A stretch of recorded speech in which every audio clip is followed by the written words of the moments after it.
Welcome to the Daily Chronological Bible. My name's Hunter, and we are reading through the Bible in chronological order as a single story. And that story is all about Jesus. We will look at this whole book through the lens of Jesus. It is a revelation of Him, and He has revealed to us the heart of the Father. He has invited us all to participate with Him in the life that He shares with the Father and the Spirit. Today, day 21, we are in the book of Job, chapter 8 through 11. We're reading through the New Living Translation. Job 8. Bildad's first response to Job. Then Bildad the Shuhite replied to Job, "How long will you go on like this? You sound like a blustering wind. Does God twist justice? Does the Almighty twist what is right? Your children must have sinned against Him, so their punishment was well deserved. But if you pray to God and seek the favor of the Almighty, and if you are pure and live with integrity, He will surely rise you up and restore your happy home. And though you started with little, you will end with much. Just ask the previous generation. Pay attention to the experience of our ancestors. For we were born but yesterday and know nothing. Our days on earth are as fleeting as a shadow, but those who came before us will teach you. They will teach you the wisdom of old. Can papyrus reeds grow tall without a marsh? Can marsh grass flourish without water? While they are still flowering, not ready to be cut, they begin to wither more quickly than grass. The same thing happens to all who forget God. The hopes of the godless evaporate. Their confidence hangs like a thread. They are leaning on a spider's web. They cling to their home for security, but it won't last. They try to hold tight, but it will not endure. The godless seem like a lush plant growing in the sunshine, its branches spreading across the garden, its roots grow down through the pile of stones, it takes hold on a bed of rocks, but when it is uprooted, it's as though it never existed. That's the end of its life, and others spring up from the earth to replace it. But look, God will not reject a person of integrity, nor will He lend a hand to the wicked. He will once again fill your mouth with laughter and your lips with shouts of joy. Those who hate you will be clothed with shame, and the home of the wicked will be destroyed. Job chapter 9. Job's third speech, a response to Bildad. Then Job spoke again. Yes, I know all this is true in principle, but how can a person be declared innocent in God's sight? If someone wanted to take God to court, would it be possible to answer Him even once in 1,000 times? For God is so wise and so mighty, who has ever challenged Him successfully? Without warning, He moves the mountains, overturning them in His anger. He shakes the earth from its place, and its foundations tremble. If He commands it, the sun won't rise, and the stars won't shine. He alone has spread out the heavens and marches on the waves of the sea. He made all the stars, the Bear and Orion, the Pleiades, and the constellations of the southern sky. He does great things too marvelous to understand. He performs countless miracles. Yet when He comes near, I cannot see Him. When He moves by, I do not see Him go. If He snatches someone in death, who can stop Him?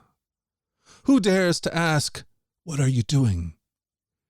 And God does not restrain His anger. Even the monsters of the sea are crushed beneath His feet. So who am I, that I should try to answer God or even reason with Him?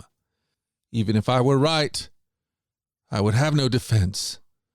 I could only plead for mercy, and even if I summoned Him and He responded, I'm not sure He would listen to me, for He attacks me with a storm and repeatedly wounds me without cause. He will not let me catch my breath, but fills me instead with bitter sorrows.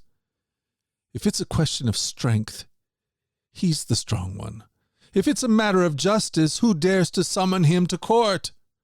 Though I am innocent, my own mouth would pronounce me guilty.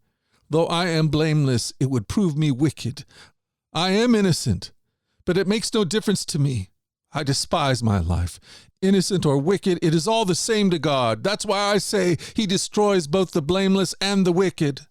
When a plague sweeps through, he laughs at the death of the innocent. The whole earth is in the hands of the wicked, and God blinds the eyes of the judges.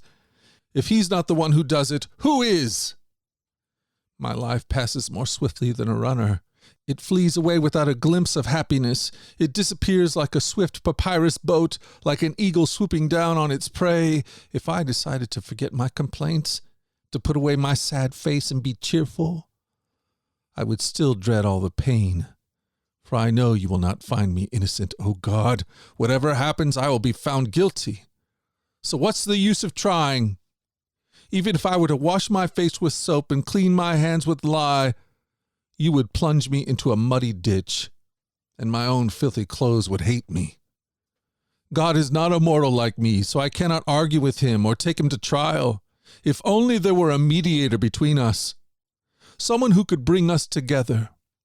The mediator would make God stop beating me, and I would no longer live in terror of his punishment.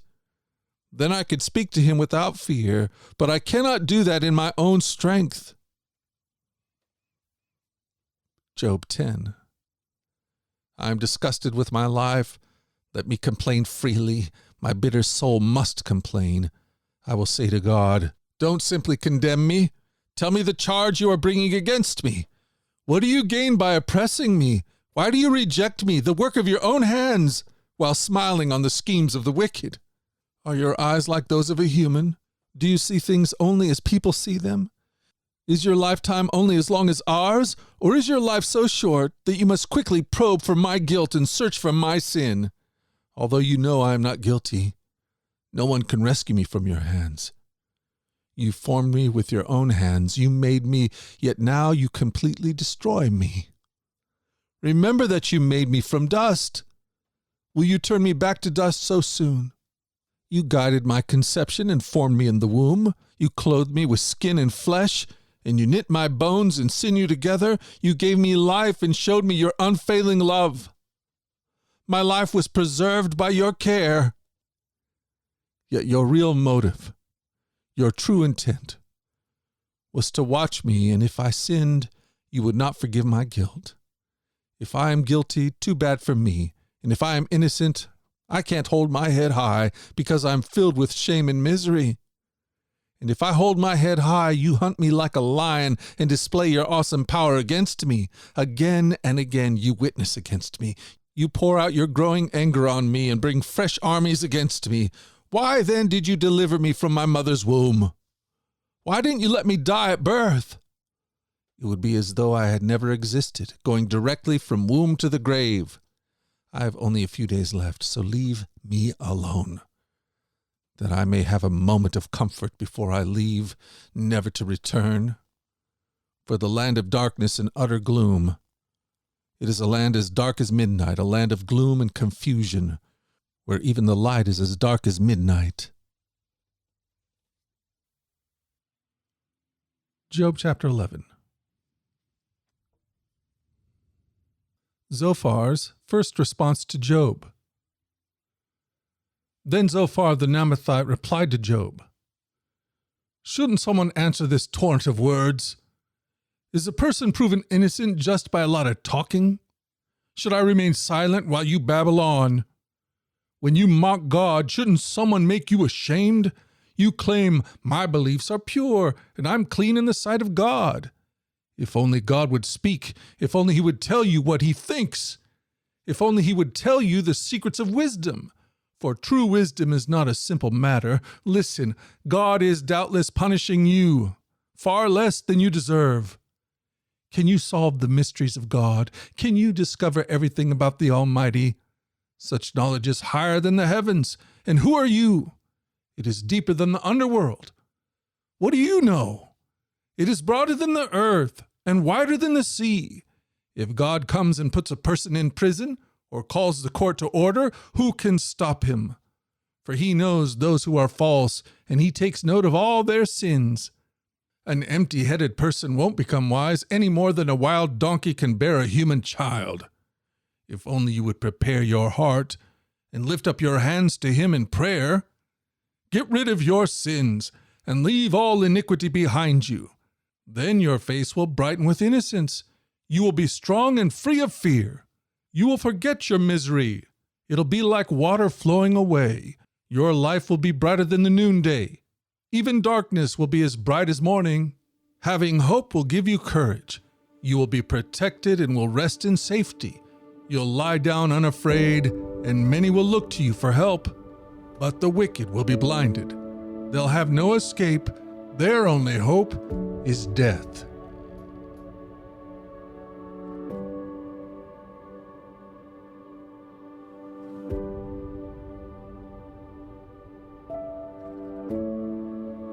This is the word of the Lord.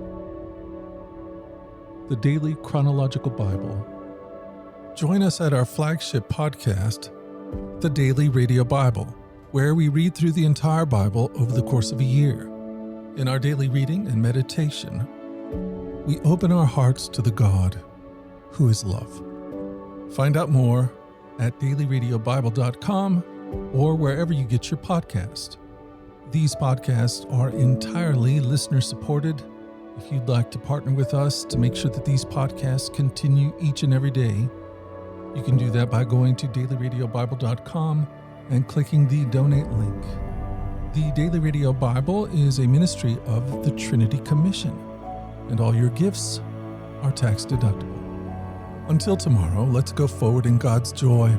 Let's let His joy be our strength, and let us always remember this, that you are loved.